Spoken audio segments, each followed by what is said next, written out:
Hi everyone, कैसे हो आप सब। तो ये हमारी दूसरी वीडियो है। इसमें हम पेपर सॉल्व कर रहे हैं सीडीएस का। तो सेकंड पार्ट है। जैसे मैंने आपको पहले पार्ट में बताया था कि ये सीडीएस 2022 सेट ए का पेपर इसमें सॉल्व कर रहे हैं।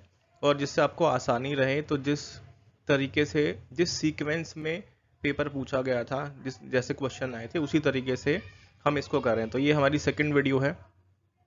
फिलिंदा ब्लैंक्स के क्वेश्चंस इसमें डिस्कस करेंगे। पहले पार्ट में मैंने आपको एरर के क्वेश्चंस बताए थे, और इस वीडियो में हम फिलिंदा ब्लैंक के क्वेश्चन 10 क्वेश्चन पूछे गए थे, 11 से लेकर 20 तक आप देखोगे सेट ए में। तो इसी तरीके से आपको पेपर भी मिलेगा।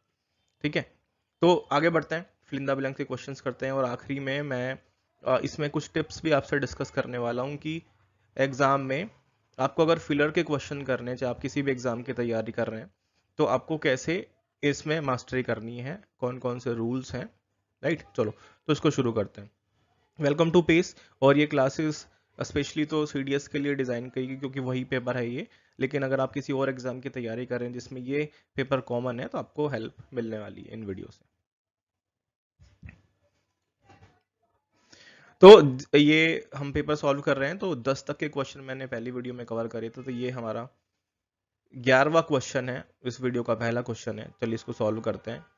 फिलिंदा ब्लैंक्स के क्वेश्चंस में बस हमें यहाँ पर जो फिलिंदा ब्लैंक्स दे रखा है, ये सिंगल फिलर है। बस आपको बताना है 4 ऑप्शन में से कौन सा सही है। जैसे मैंने आपको पहली वीडियो में भी बताया था कि सबसे पहले आप इसको खुद से करके देखो, वीडियो को पॉज करके, अगर आपको पता है तो। और फिर अब मुझे बताना आपके कितने मार्क्स आए हैं। ठीक है, तो पहला क्वेश्चन पूछा गया है 15 years dash Elizabeth left her career and move to India with her spouse. इसमें कहा गया है 15 साल, मतलब वो अब एलिजाबेथ के बारे में कुछ बता रहे हैं कि जो एलिजाबेथ है, वो उन्होंने अपना करियर छोड़ दिया और वो इंडिया आ गई अपने जीवन साथी के साथ में। स्पाउस मतलब क्या होता है, वो हम जीवन साथी के लिए इस्तेमाल करते हैं। आप स्पाउस मेल फीमेल दोनों को के लिए बोल सकते हो। ठीक है, तो 50, अब जब हम कोई स्टोरी बताते हैं, जब हम पढ़ते भी हैं, अगर आप अखबार पढ़ते हो डेली बेसिस पे कोई स्टोरी, तो वो पास्ट की बात करता है कि इतने साल पहले। अगर आप इसको पढ़ते भी देखोगे 15 ईयर्स बिफोर, तो इसमें फिट नहीं हो रहा है। सिंस और फॉर हम इसमें इस्तेमाल करेंगे नहीं। सिंस हम इस्तेमाल करते हैं जब जब इसमें टाइमिंग दी होती है, एक सीक्वेंस होता है। लेकिन यहाँ पर बिहाइंड भी नहीं होगा। अगर आप इसमें एगो लगाओगे कि 15 ईयर्स एगो, तो ये सेंटेंस हमें बिल्कुल सही फिट हो रहा है। तो 15 years ago Elizabeth left her career, 15 साल पहले एलिजाबेथ ने अपना करियर छोड़ दिया, वो इंडिया आ गई अपने जीवन साथी के साथ में। तो बस इतनी सी बात इसमें बोली गई है। इसमें कोई सिर्फ अगर आप रीडिंग भी करते हो तो उससे भी ये क्वेश्चन सही हो सकता था। क्वेश्चन नंबर 2, मतलब कि ये 12वां क्वेश्चन है, इस वीडियो का दूसरा है। The government has dash into a specific agreement with a charitable trust to provide medicine to poor patients. अब देखो, इसमें ऐसे जो क्वेश्चंस होते हैं फिलिंदा बैंक के क्वेश्चंस, उसमें हम टेंस भी हमें देखना होता है, और हमें ये भी देखना होता है कि अगर सिंगुलर सब्जेक्ट है तो सिंगुलर वर्ब लगेगी। एग्रीमेंट हमें देखना होता है, कभी कभी प्रेपोजिशंस होती है। राइट, तो जैसे इसमें कहा गया है द गवर्नमेंट हैज़, तो अगर हमें हैज़ दे रखा है, हमें भी पता है जब अगर हम टेंसेस, अगर हमें पता है कि हैज़ के साथ में वर्ब की थर्ड फॉर्म का इस्तेमाल करते हैं, तो पहला तो इसमें आएगा नहीं कि द गवर्नमेंट एंटर, मतलब गवर्नमेंट ने, सरकार ने एंटर किया है, एक एग्रीमेंट किया है किसके साथ में, विद अ चैरिटेबल ट्रस्ट, एक ट्रस्ट के साथ में। किस लिए? To provide medicine to poor patients, जो गरीब या पेशेंट्स हैं उनको मेडिसिन, जिनको ज़रूरत है, तो उनको बोला जा रहा है पुअर पेशेंट्स। राइट, तो उनको प्रोवाइड करने के लिए सरकार ने एग्रीमेंट किया है। तो द गवर्नमेंट हैज़, अब एंटरिंग वो कर रही है। एंटरिंग भी कब आएगा? जब ये कॉन्टिन्यूस की बात होती है। इसमें तो जब हैज़ दे रखा है तो थर्ड फॉर्म का इस्तेमाल करेंगे। द गवर्नमेंट हैज़ एंटर्ड, तो इसमें बी हमारा ठीक है। बी इसमें बिल्कुल सही होगा कि the government has entered into a specific agreement with a charitable trust to provide medicine to poor patients. अब जब हम इसमें सेक्शन वाइज इसको पेपर को सॉल्व कर रहे हैं, तो एक ना सेक्शन आता है जिसमें हमें पार्ट्स ऑफ स्पीच पहचाननी होती है कि भाई कौन सा नाउन है, कौन सा प्रोनाउन है। यहाँ पर मुझे दिखा है कि ये, तो मैं आपको बता रहा हूँ। जैसे कि मैंने आपको बताया भी था कि एक ना, जब भी कभी आपको आर्टिकल दिया होता है, आर्टिकल, तो उसके आसपास आपको नाउन जरूर मिलता है, क्योंकि आर्टिकल जो होता है वो नाउन के लिए ही इस्तेमाल होता है। अब देखो यहाँ पर अ चैरिटेबल ट्रस्ट, तो बस मेरा आपसे क्वेश्चन है, यहाँ पे बता नहीं रहा आपसे, मुझे ये बताओ कि अ चैरिटेबल ट्रस्ट इन तीनों में जो नाउन है वो कौन सा है, आपको कमेंट सेक्शन में बताना है। ठीक है, आप लिखोगे बस आप खाली बता दोगे कि इसमें नाउन कौन सा है। अगर आप बताना चाहो ये भी बताओ कि चैरिटेबल क्या है और ट्रस्ट क्या है। ठीक है, question number 13, what ever dash please keep calm. What ever मतलब कुछ भी, हैज हैपेंड कुछ भी होता है, कुछ भी हो रहा है, is happening, has been happening, happens. देखो इन क्वेश्चंस को करने में एक तो कभी कभी हमें एकदम से हिट कर जाता है कि यही हमारा ठीक, तो ज्यादा ओवर थिंकिंग करने से भी फिर वो हम क्वेश्चन को सही नहीं कर पाते हैं।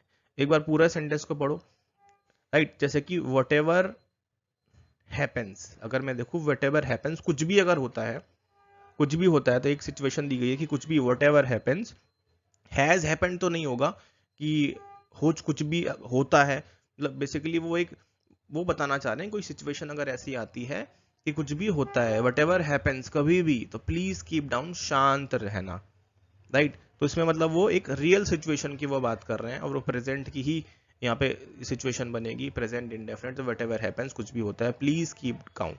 तो नंबर 11 का आंसर हमारा ए है, एगो। 12 का आंसर हमारा एंटर्ड होगा। इसमें हमने क्या देखा कि इसमें भी टेंसेस का यूज हुआ। ठीक है,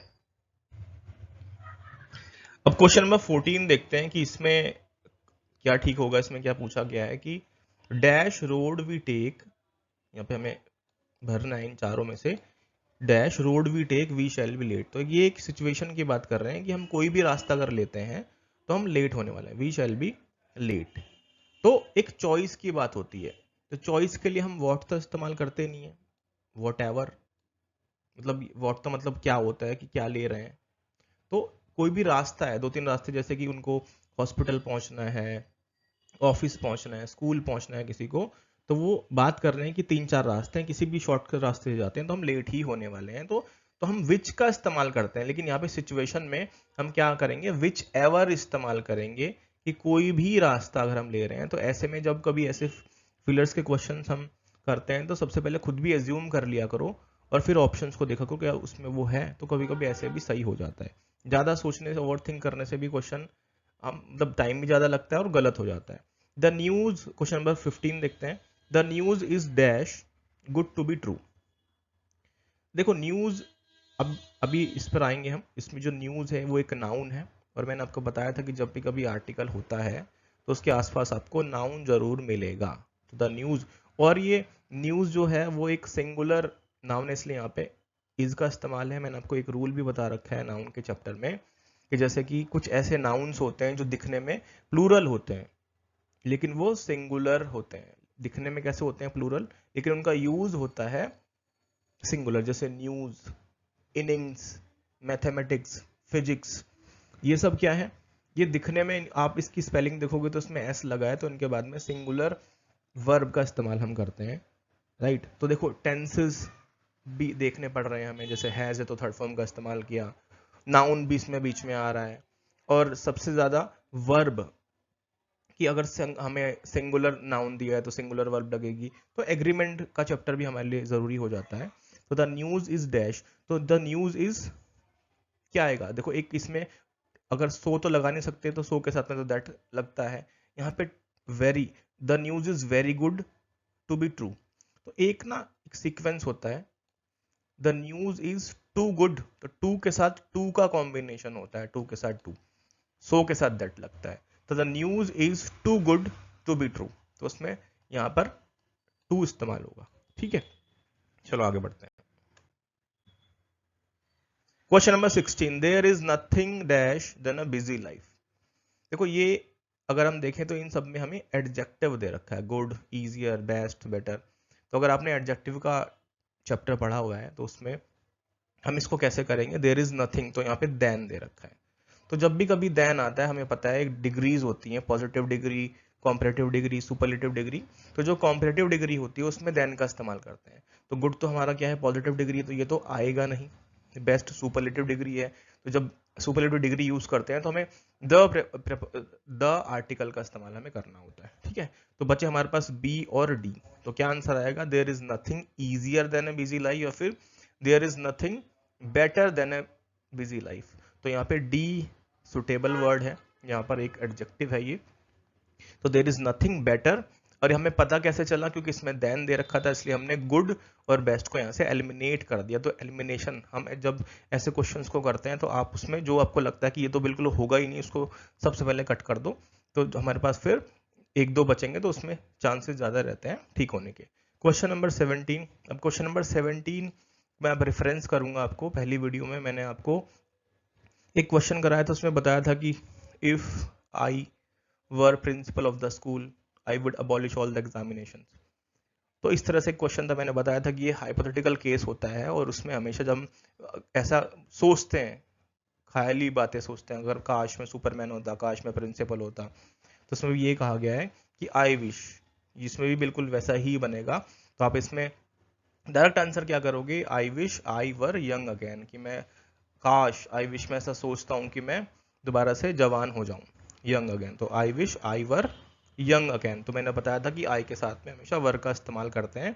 तो वो ये जो रूल है हाइपोथेटिकल वाला, ये जरूरी रूल भी है, इंपॉर्टेंट भी है, और ये एग्जाम में पूछ लेता है, कहीं ना कहीं आपको देखने को मिल जाएगा। क्वेश्चन नंबर 18, इसमें क्या कहा गया, ही मस्ट, ही, तो समझ में आपको ये 16 का आंसर बेटर है डी, 17 का आंसर ए है, 18 का आंसर करते हैं he must work very hard and make up dash, फिर यहाँ पे बताना है आपको lost time. He must work hard, उसको ये बताया जा रहा है उसको करना ही है, must, he must work very hard, ठीक है। एक क्वेश्चन यहाँ पूछता हूँ आपसे, क्वेश्चन नंबर 18 में ये जो वेरी वर्ड है, ये कौन सा पार्ट्स ऑफ स्पीच है, ऐसे क्वेश्चन पूछ लेता है। जब आप कभी कोई भी क्वेश्चन करो, तो जो आपको लगता है कि ये टॉपिक आपको आगे करना है, तो आप बीच में देखते रहा करो कि भाई हार्ड क्या है, वर्क क्या है। तो वर्क यहाँ पे तो वर्ब हो गया, ठीक है, हार्ड यहाँ पे एडजेक्टिव है। अब मुझे बताओ कि वेरी यहाँ पर क्या होगा, कमेंट सेक्शन में मुझे जवाब देना। तो he must work very hard and makeup with lost time, makeup for lost time, या ड्यूरिंग, या फिर अगेन। तो मेकअप के साथ में आप फॉर का इस्तेमाल करोगे, he must work very hard and makeup for lost time, जो उसने समय गवा दिया है, तो उसको अब कठिन परिश्रम करना ही पड़ेगा, मतलब एग्जाम की सिचुएशन भी बोल सकते हो आप उसको, ठीक है। क्वेश्चन नंबर 19, दो ही क्वेश्चन बचे हैं, आई होप आपको ये वीडियोस पसंद आ रही है, राइट। क्वेश्चन नंबर 19 में क्या कहा गया है, your attempt can hardly be, hardly जो वर्ड एक नेगेटिव वर्ड होता है, मतलब आप कि your attempt can hardly be called successful, जो आपने अटेम्प्ट दे रहे हो तो मुश्किल से ही इसको बोलते हैं, your attempt can hardly be called successful for it had no good results. तो फॉर यहाँ पे आप बिकॉज की तरह मानो, क्योंकि your attempt can hardly be called successful, क्योंकि बिकॉज इट डैश, अब इट तो आप इसको सिंगुलर मानोगे तो हैव तो आएगा नहीं इसमें, तो इट हैज वो क्या रखता है, मतलब बेसिकली जब हैज हैव की बात आती है तो हम पास रखने के लिए इस्तेमाल करते हैं, मेरे पास ये है, तो वो बेसिकली वो कह रहा है कि it has had no good results. तो इसमें अब हैव तो लगाओ नहीं, इसमें हैज, अब ये हैज वो वाला हैज नहीं है कि इसमें थर्ड फॉर्म लगाओगे। तो जो हैज हैव का इस्तेमाल हम करते हैं, तो वो कभी कभी हम पास के लिए भी कर देते हैं कि भाई, अब जैसे कि एक हैड होता है, हैड हम तब इस्तेमाल करते हैं कि जब मैंने अच्छा खाना किया, आई हैड गुड लंच, इस तरह से, राइट। चलो क्वेश्चन नंबर 20, तो 19 का आंसर क्या है, हैज इसका राइट आंसर है। Question number 20, as per the existing market rate 12 dozen dash 100 rupees, मतलब अगर इस मार्केट की बात करी जाए, एज पर अभी जो मार्केट रेट चल रहा है, तो 12 दर्जन जो है, 12 डजन, उसका जो कीमत है वो क्या है, 100 रुपीज है, 100 रुपए है, ठीक है।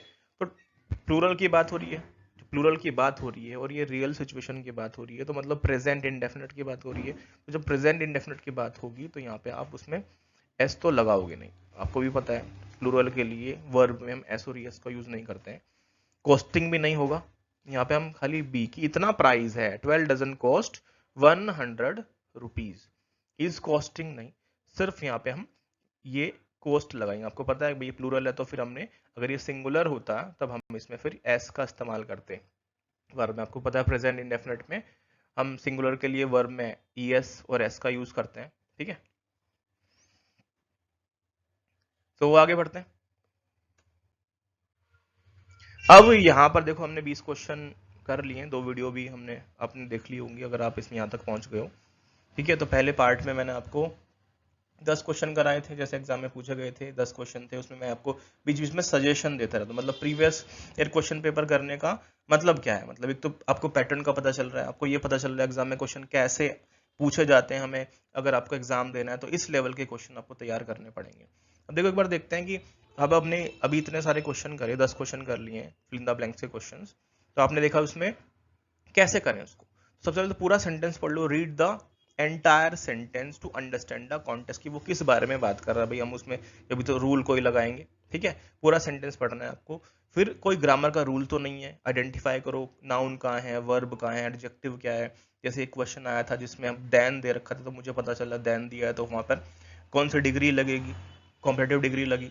तो इस तरह से हम उससे हमें आइडिया मिलता जाता है कि, और ये पता होना चाहिए आपको भाई नाउन क्या है, वर्ब क्या है, एडजेक्टिव क्या है। ठीक है, मतलब ग्रामर के रूल आपको आने चाहिए। प्रिडिक्ट द आंसर, जैसे मैंने बताया था कि आप सबसे पहले जैसे वो रोड वाला एक क्वेश्चन था कि विच एवर, जो भी रास्ता हम लेते हैं तो एक प्रिडिक्ट कर लिया करो कि इसमें ये आ जाना चाहिए फिलर, अगर आपके पास 4 ऑप्शन ना होते तो क्या आएगा। उसके बाद यहां पर अगर आप देखो,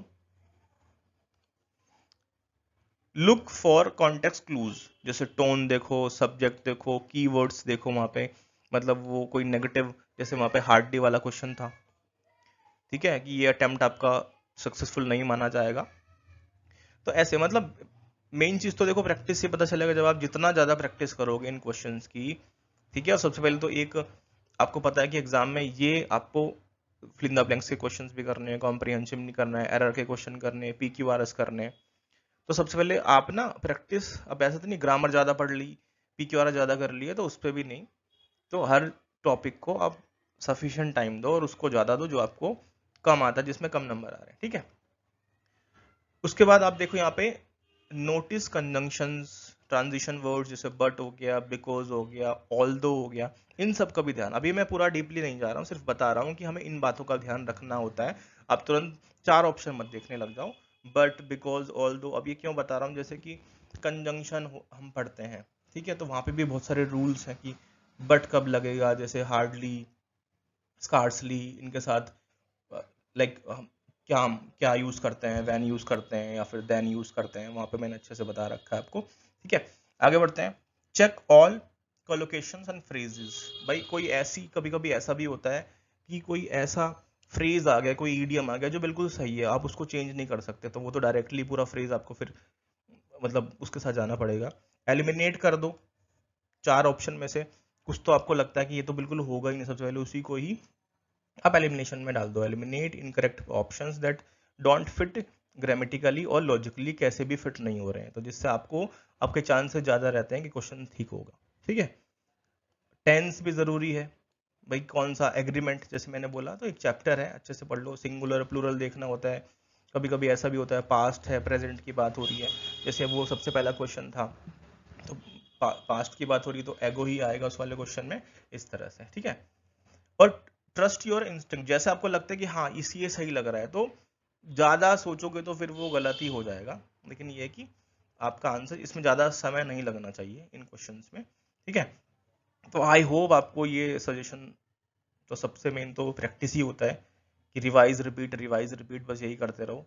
ठीक है, तो मिलते हैं आपसे अगले पार्ट में, और आई होप आपको वीडियोस पसंद आ रही है, तो आपको अपना कमेंट लिखो आपको वीडियो कैसी लगी और आपके कितने नंबर आए हैं 10 में से। ठीक है,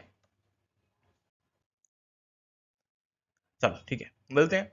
the future depends on what you do today, जो आपने आज किया है वही तो चीज जाके आगे आपको हेल्प करने वाली है। ठीक है, तो टाइप वाइज हम इसको कर रहे हैं। मिलते हैं तीसरी वीडियो में, और इसमें हम अभी हमने 20 क्वेश्चन कर लिए, तो हम 21 से लेके 30 तक के क्वेश्चंस करेंगे नेक्स्ट वीडियो में।